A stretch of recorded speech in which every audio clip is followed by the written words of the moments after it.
যোদ্ধা আলহাজ আবুল কাসেম।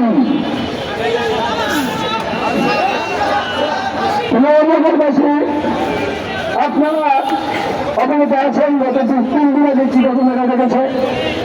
71 পর দ্বিতীয় একটা ছোটখাটো যুদ্ধ হয়ে গেছে।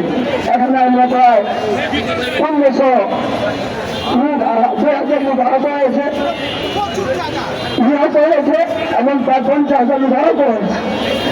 একদিনে আমরা হাসিনা পালিয়ে গিয়েছি।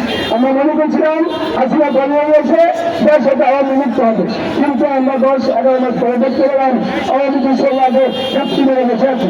অতএব সিদ্ধান্ত দিচ্ছি যে যেখানে আছেন যদি আপনারা আপনাদের অবস্থা পরিবর্তন না করেন, বাধ্য হবে স্বচ্ছ জনতা আবার একত্র হয়ে আপনাদেরকে একত্র এখনো দেশের মুক্তিযোদ্ধারা আছে, এখন স্বচ্ছ জনতা আছে, কয়েকজনের আরেকটা বিপ্লব হবে, আরেকটা জুড়া হবে, আওয়ামী সবার দিয়ে থাকতে হবে ইনশাআল্লাহ।